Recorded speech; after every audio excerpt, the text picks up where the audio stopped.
Para quem não leu ainda, fica o convite, é um capítulo bem pequenininho, de 2 páginas e meia, parece. A gente tem acesso aí rapidamente a informações muito importantes, né, para todos nós que necessitamos da caridade. Uma prece mesmo, a mensagem final aqui já nos deixou bem claro, né?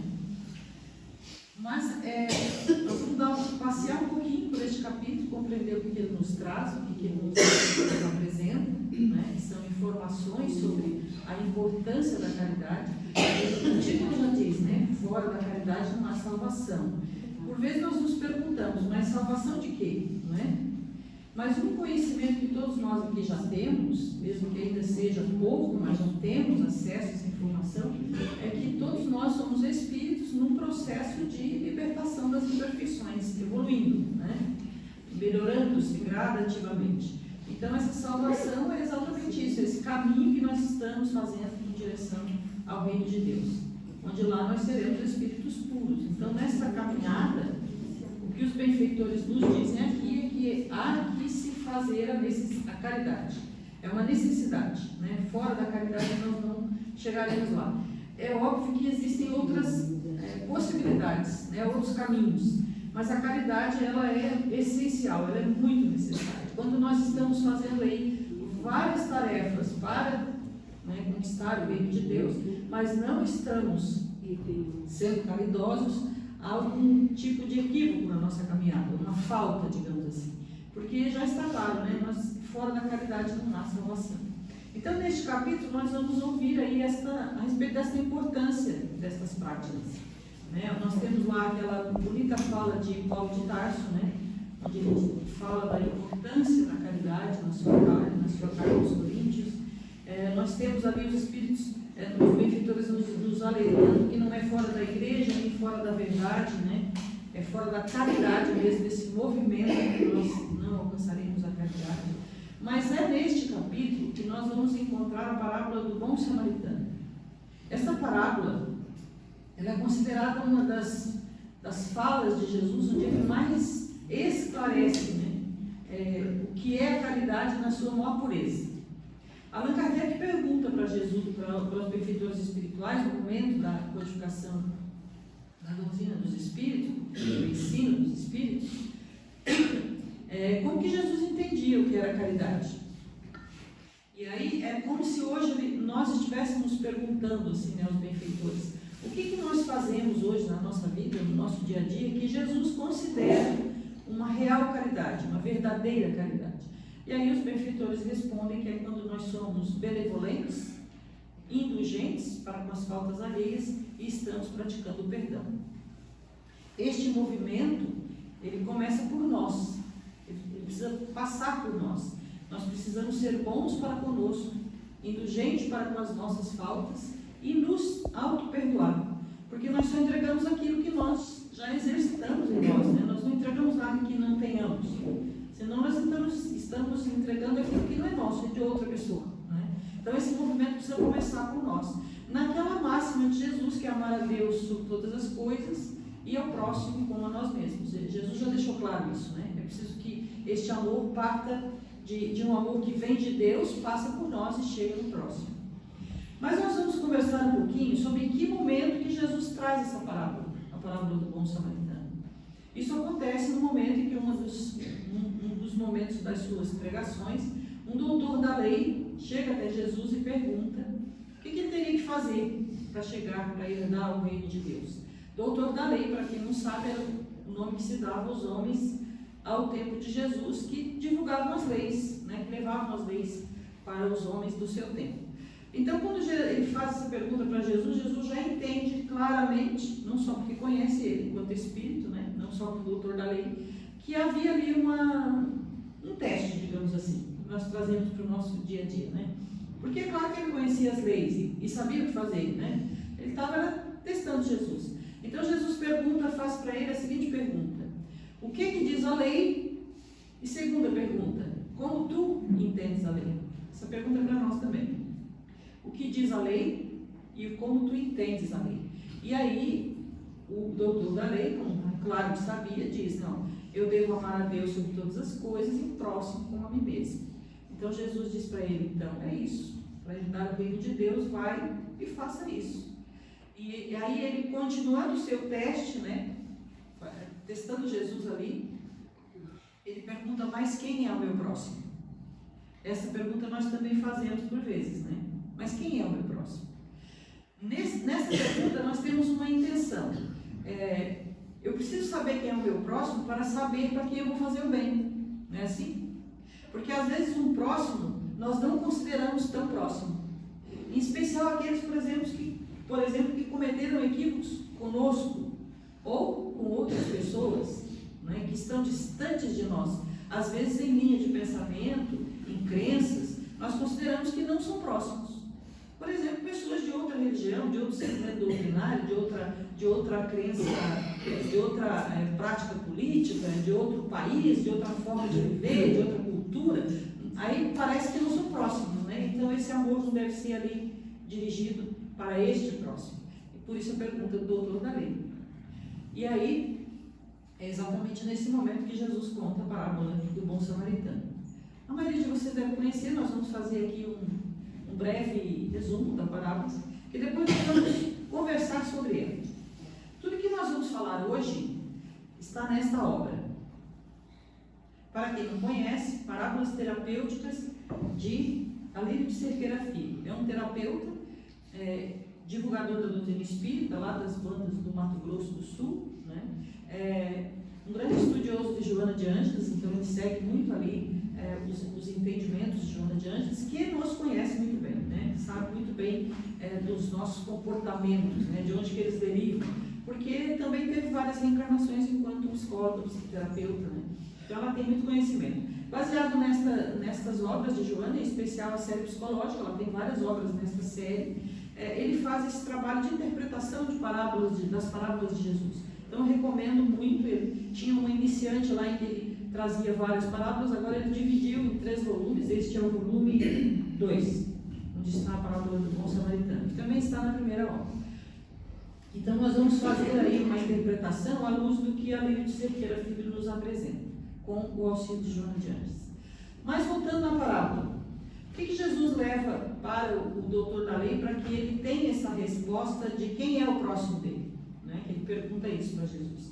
Então Jesus conta a parábola de que havia um samaritano que descia de Jerusalém para Jericó. Jerusalém ficava numa área mais alta, né? Uma superfície mais alta, descendo para Jericó. Nesse momento, esse samaritano é atacado por salteadores e fica à beira do caminho ali, necessitando ser socorrido. Descem também na mesma direção, de Jerusalém para Jericó, um levita e um sacerdote. Ambos, na época, conhecidos como também doutores da lei, homens que divulgavam as leis para a humanidade da época, né, para o povo da época. Nesta viagem de descida de Jerusalém para Jericó, eles encontram lá um samaritano à beira da estrada. Nenhum dos dois presta socorro, segue os seus caminhos. Um outro homem que estava em viagem, passando e vendo o samaritano, presta socorro. Não só presta socorro, como leva até uma hospedaria da época e coloca ali ele num atendimento para que ele se restabeleça e deixa lá alguns denários, uma moeda conhecida na época, para que aquela hospedaria, né, o povo ali, os donos da hospedaria, atendessem aquele samaritano até que ele estivesse prontamente restabelecido e pudesse seguir a sua vida. Já este homem que estava em viagem, deixando ele lá, segue o seu caminho. Contando esta história, Jesus pergunta para o doutor da lei quem ele considera que foi o próximo do samaritano, que precisava de auxílio. E aí o doutor da lei responde: aquele que usou de misericórdia para com ele. Então Jesus falou assim: é isso, este é o teu próximo, vai e faz o mesmo. Todo aquele que tu usar de misericórdia para com ele, será o teu próximo. É engraçado que Jesus podia ter usado a pergunta ao contrário, né? Mas ele diz assim: quem é que se tornou próximo, né, do samaritano? Aquele que estava em necessidade, aquele que usou de misericórdia para com ele. Agora nós vamos nos questionar, porque tudo que Jesus fala não é para quem mora aqui no Imbé. Desculpe, Tramandaí, eu ontem estava lá no Imbé, por isso que eu confundi. Jesus não fala para nós enquanto moradores aqui de Tramandaí, nem do Imbé, nem Capão da Canoa. Jesus fala para o Espírito que somos, e somos. Espíritos antigos, de longas vivências, de longas caminhadas e com outras longas ainda por percorrer, porque nós estamos na direção de nos tornar espíritos puros.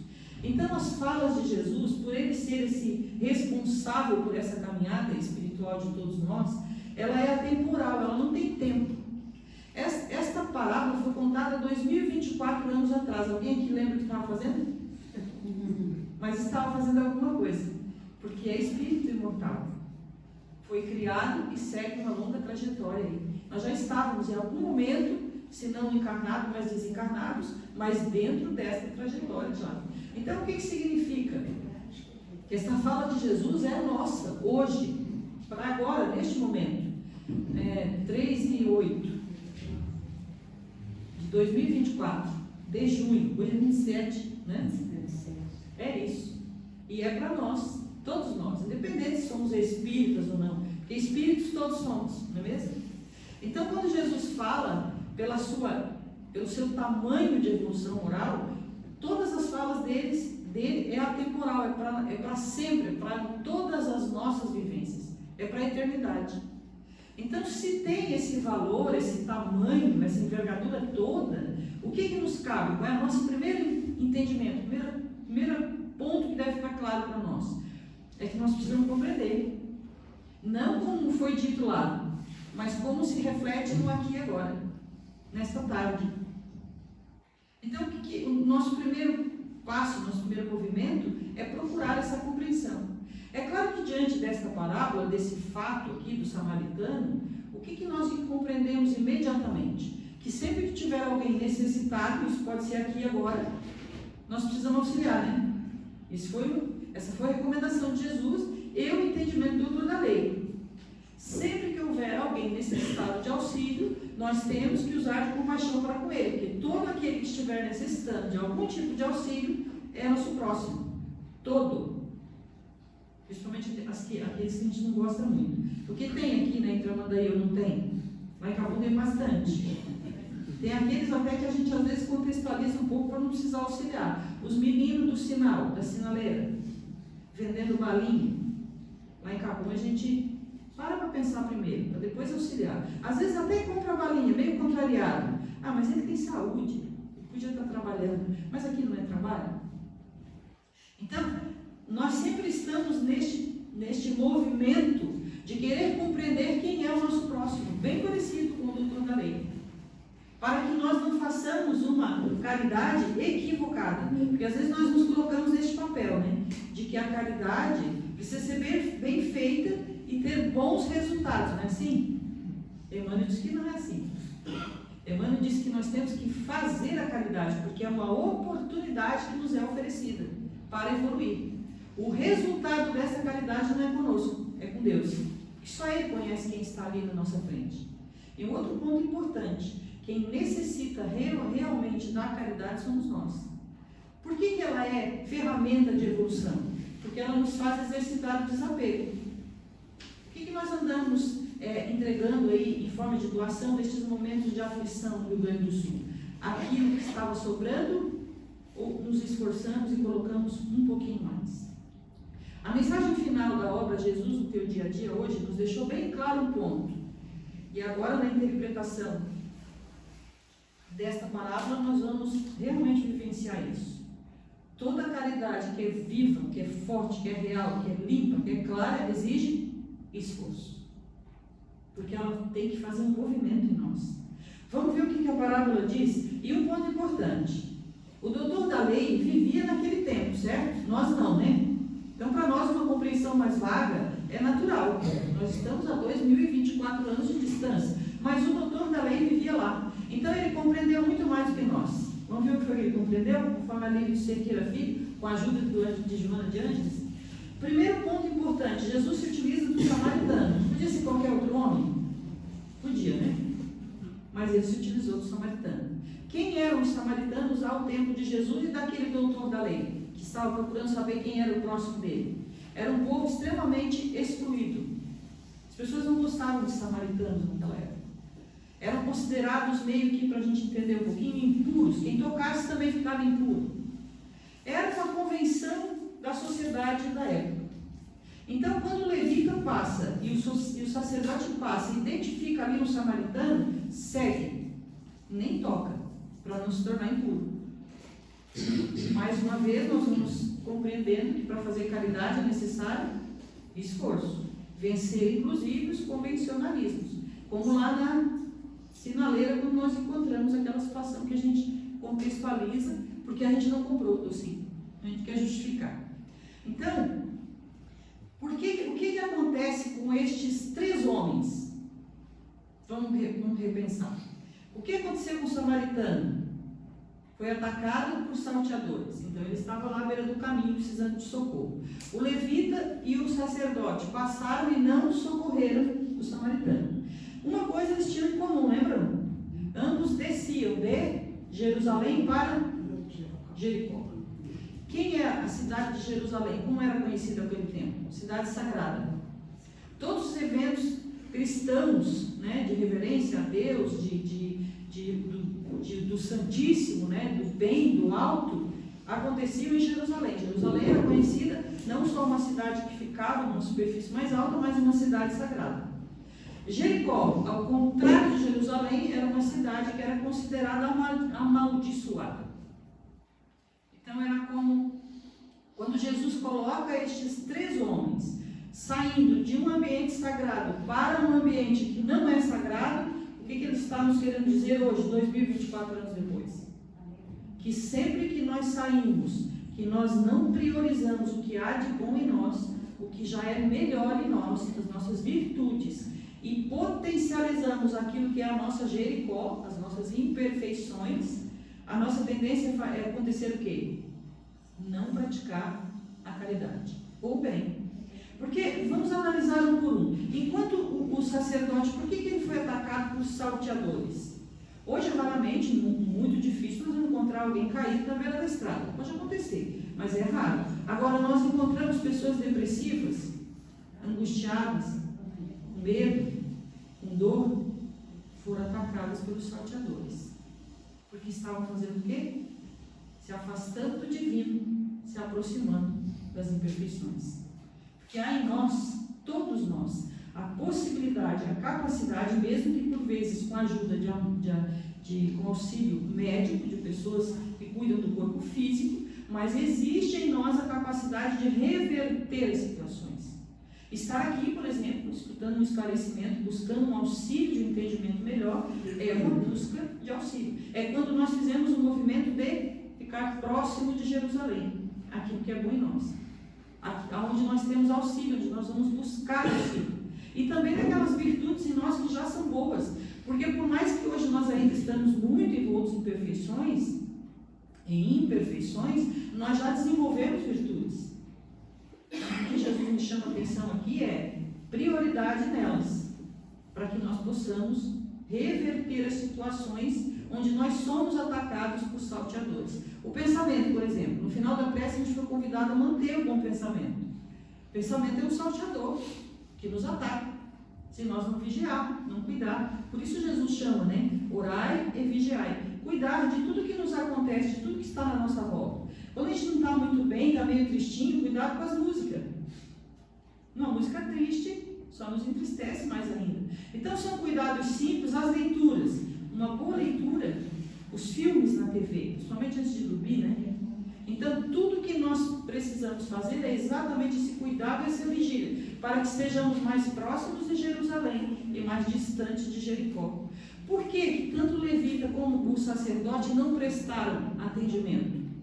Porque na época, socorrer um samaritano não era de bom tom, era um convencionalismo social. Quando eles se deixam levar por este sentimento, eles estão muito mais próximos de Jericó do que de Jerusalém.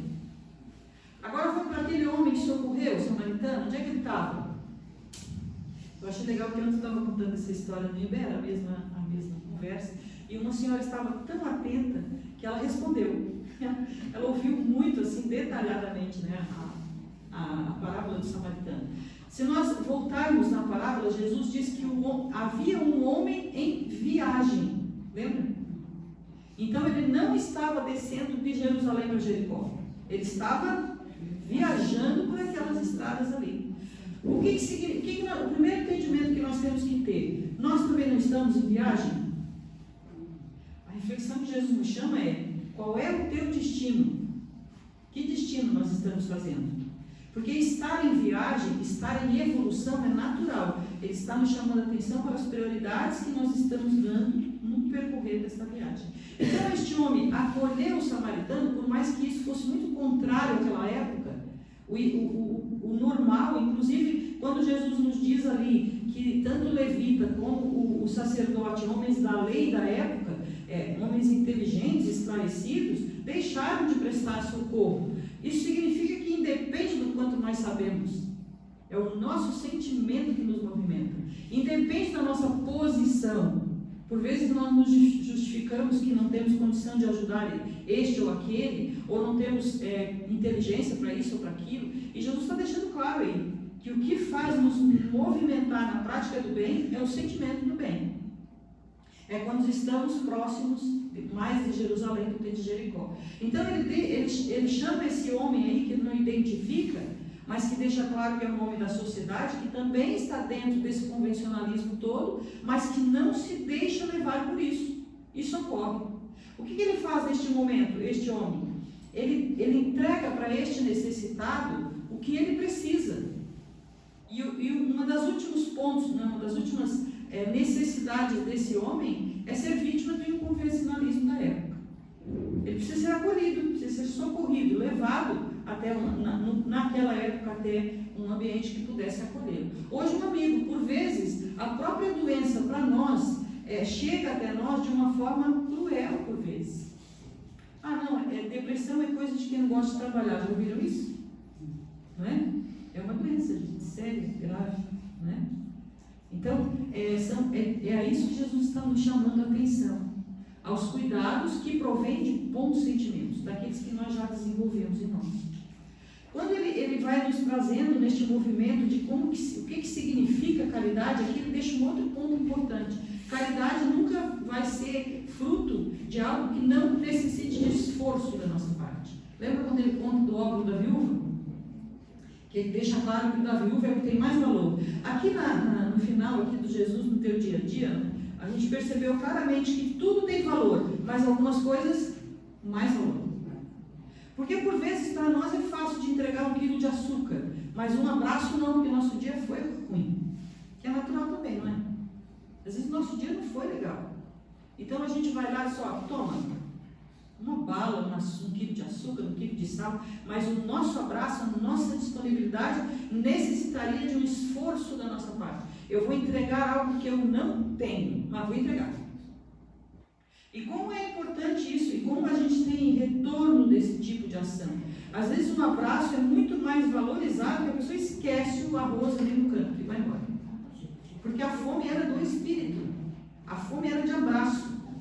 Então é claro que nós não estamos aqui desvalorizando, porque é isso que essa obra também nos trouxe, as doações materiais. Elas são extremamente necessárias, porque o espírito precisa de nutrir o corpo físico, conservar a própria vida. Mas esses alimentos do espírito são extremamente necessários, por vezes, por nós estarmos nessa mesma conjuntura de espírito imperfeito, ainda bastante envolvidos em diversos tipos de aflição. Nós nos consideramos que a nossa vida já está bem atarefada. Então nós não temos condição de ajudar mais ninguém, com quem quer que seja, com que a gente possa ajudar. Parece que a gente já está muito ocupado com as nossas mazelas, então nós não temos condição de auxiliar o outro. E aqui Jesus está dizendo claramente que sempre tem. Então neste processo de auxílio, de caridade, aqui nós vamos compreendendo claramente. É bom que a gente relembre que o doutor da lei compreendeu exatamente como nós estamos avaliando aqui hoje, porque ele sabia de todos esses pontos da época. Ele sabia que se tratava de um samaritano, e que samaritano a gente não pode auxiliar. O que Jesus está nos dizendo aqui é que quando nós estamos para fazer uma caridade e o julgamento chega na frente, é ali mesmo que nós temos que sobrepujar esse julgamento e ir adiante e fazer aquilo que é o nosso dever. Um outro ponto importante que acontece: lembram que este homem que estava em viagem socorre o samaritano, leva até uma hospedaria, deixa pago lá um valor para que eles tenham um atendimento até que eles se restabeleçam e sigam a sua vida, mas volta para casa, volta para a estrada, volta para a viagem, não é isso? O que Jesus está querendo dizer aí? Para que a gente não se perca em meio à caridade. Ali no Cerqueira Filho mesmo é que diz isso, numa das outras palavras dele. Ele diz que nós temos o hábito de nos envolver tanto com a caridade de fora, para não precisar se envolver com a caridade de dentro. Porque há muito o que fazer por aqui. Em cada um de nós tem um batalhão de desafios a serem enfrentados, e esse é o nosso maior dever. De cuidar, de zelar, de trabalhar em prol de nós mesmos, porque nós não vamos dar aquilo que nós não temos. Quando nós envolvemos demais com a caridade lá de fora, por vezes esquecemos tanto a de dentro, e a de dentro às vezes é a conosco em primeiro lugar, às vezes é com um familiar, às vezes é com um parente, às vezes é com um amigo íntimo, às vezes é no trabalho. Então nós somos muito bons lá fora, e aqui dentro da nossa história, do nosso contexto, do nosso plano de reencarnação, nós estamos falhando grandemente. Então a mensagem de Jesus é essa: vai, serve e segue, fazendo aquilo que é o dever de cada um de nós. Porque às vezes nós conhecemos pessoas muito queridas, muito amáveis aqui na Casa Espírita. Não sei se aqui é assim, né? Mas lá em Capão é assim. E às vezes a família está triste com essa pessoa. Ela está sendo falha nos seus deveres. Então Jesus sempre chama para essa reflexão.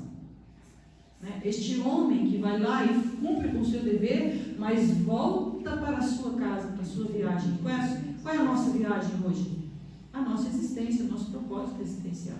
E aqueles que estão conosco têm grande dever junto de nós, assim como nós para com eles.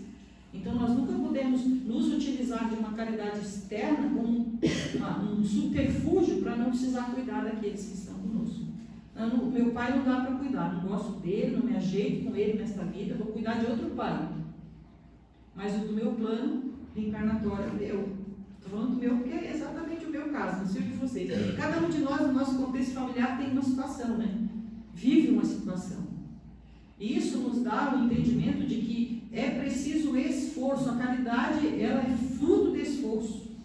Se não houve esforço, se não houve nenhum movimento de mexer conosco, com nossos sentimentos, em que a gente sai dessa Jericó e vai para Jerusalém, a caridade não está limpa, não está clara, não está como se estivesse cumprindo o seu dever. Porque o maior movimento, a maior ferramenta onde nós nos utilizamos da caridade é exatamente o desapego. Desapego dos sentimentos, das mágoas. Quando eu faço algo para alguém que eu não gosto, eu estou fazendo dor. Apesar de estar magoado, eu estou sobrepujando essa dor, para ir transformando ela gradativamente, a pouco a pouco. Quando eu estou fazendo algo de bom para alguém que eu não concordo com o que essa pessoa está fazendo, como vender bala, esse é um caso que acontece comigo, por isso que eu estou citando para você. Às vezes a gente vê uma pessoa jovem, cheia de vida, vendendo bala, né? Na sinaleira. Talvez alguém até aqui faça isso. E a gente fica naquela também, porque ele não está fazendo outra coisa. Mas e daí? Ele é a minha oportunidade neste momento de rever os meus conceitos, de me esforçar no movimento, de compreender que a oportunidade é minha, não é dele. Ele é uma ferramenta na minha direção. Para que eu, por um esforço de rever estes pensamentos que são antiquados, que têm feito eu ficar muito mais próximo de Jericó, que são as minhas imperfeições, do que de Jerusalém, que é onde moram os benefícios que eu recebo de Deus, aquelas virtudes que eu já desenvolvi, para que eu exercite isso e faça esse movimento de volta para o sagrado. Então a caridade, como nós vimos, né, nesta obra, é até 3:30, né? Nesta obra de Jesus, né, que tem esse poder de professor, né? Jesus educa. Tudo que Jesus faz conosco é educação. Por isso que eu costumo dizer que reencarnação é cadeirinha do pensamento. Por isso que a gente se mexe tanto, né? Que é desconfortável. Imagine, para quem a maioria deve ser pai, pelo que eu estou vendo, então o que acontece? O filho comete um ato falho, vai para a cadeirinha do pensamento. Ele gosta de ficar lá, não. Mas é preciso que ele fique e pense. É o nosso caso hoje. É desconfortável? Por vezes a gente está, que nem diz o Divaldo Pereira Franco, nós estamos vivendo como se estivéssemos assim um paraíso, né? Ouvindo harpas paraguaias. Cuidado com isso. Porque o movimento no planeta Terra, para todos nós que aqui estamos reencarnados, é de renovação. E renovação não se dá sem trabalho, em especial sem caridade. Então, o primeiro passo, né, que nós estivemos fazendo aí nos últimos minutos foi procurar compreender o que é caridade. Porque é mais ou menos, a última vez que eu estive aqui, falando de bolinho de chuva, né? Hoje acho que está melhor ainda que bolinho de chuva, né? Porque está frio, um cafezinho. Como é que a gente faz uma coisa? Não tem aquela pessoa que faz aquele bolinho de chuva que ninguém consegue fazer igual, né? Muito bom. O que faz com que ela faça isso de uma forma com muita qualidade? Primeiro é fazer muitas vezes. Que é bom que fique claro para nós aqui que não significa que se nós não estamos ainda conseguindo fazer direito, não é para parar de fazer, é para seguir fazendo. Porque o que dá a perfeição, o que traz a nossa aproximação, e Jesus entende o que é caridade, é o fazer. Então, se eu preciso ainda ir lá atender o meu pai de uma forma bastante esforçada, desagradável, contra a vontade, é assim que eu vou fazer. Até que a pouco e pouco, construindo uma nova mentalidade, um novo entendimento meu, um novo sentimento meu para com ele, eu vou então fazendo aí de uma forma mais precisa, né, como Jesus aguarda que todos nós façamos. Então, é um movimento, como tudo que está acontecendo na nossa vida agora, né, tudo que está acontecendo na nossa vida é este movimento, que nesta parábola do bom samaritano significa não se deixar levar pela Jericó que há em nós, pelas imperfeições que existem em nós, mesmo sabendo que elas estão lá. Se esforçar muito, buscar muito aquilo que nós já construímos de virtude, e se não construímos, buscar espíritos amigos que já têm e têm condição de nos auxiliar. Estar aqui numa tarde como essa é se aproximar de Jerusalém, é ficar o mais próximo possível, porque hoje nós vamos sair daqui melhores, todos nós. Fomos amparados, vamos receber o passe ainda, já estamos sendo atendidos desde que chegamos aqui. As preces fizeram que nós nos deram a oportunidade de fazer caridade, não foi? Quem que não pensou em algumas pessoas? Em muitas pessoas, às vezes, né? Eu costumo brincar que eu encho um sofá de gente quando estou fazendo prece. Agora não está cabendo mais no sofá, né? Porque vai entrando mais pessoas. O que nós fizemos? Caridade. Belíssima caridade. Grande caridade. Neste momento do Rio Grande do Sul, e agora para a gente finalizar, as aflições que estamos vivendo, para alguns de nós bastante mais intensas, porque alguns de nós estávamos lá, no ato do momento, alguns de nós temos amigos, parentes muito próximos de tudo que aconteceu, mas independente disso, todos nós somos afetados. Não existe como não ser. Mas é importante que nos lembremos nesse momento, em primeiro lugar, da prece, da importância da prece. Mas é importante lembrar que este tipo de evento, este tipo de acontecimento, ele não é o fim, como diz Santo Agostinho, no capítulo 3 do Evangelho segundo o Espiritismo, lá onde ele fala sobre o progresso dos mundos. Ele é um meio. Então, por vezes, nós, em meio a uma aflição muito grande, vamos considerando que alguns fatos tipo, alguém já deve ter ouvido aqui, é o fim do mundo. Não é o fim do mundo, porque o mundo não tem fim, né? Existem transformações, evolução. E a prece, nesse momento, é de grande necessidade. Existe, como nós vimos lá na obra Transição Planetária, inclusive eu recomendo muita leitura nesse momento, porque um dos itens da obra Transição Planetária é o atendimento ao tsunami que houve em 2010 lá no Oceano Índico. Então, nós vemos ali um trabalho grandioso de benfeitores amigos presente o tempo todo, antes do acontecimento, durante e depois, e com auxílio misericordioso e presente sempre de Jesus. Então, este tipo de esclarecimento vai trazendo para nós, nos devolve para as nossas casas hoje, muito mais seguros, confiantes, sabendo que todos estamos no processo. Como diz Santo Agostinho, lá em Progresso dos Mundos, ele diz que o progresso é uma lei, que todos estamos envolvidos, todos os seres vivos, todas as criaturas de Deus estão envolvidas por misericórdia de Deus, porque Ele quer o nosso progresso. É para Ele que nós estamos caminhando. E sem essa evolução e sem esse progresso, nós não chegaremos lá. E para isso, nós precisamos ser caridosos, conforme entendia Jesus. Muito obrigada a todos, uma boa tarde, um bom café da tarde e até a próxima. Obrigada pela atenção.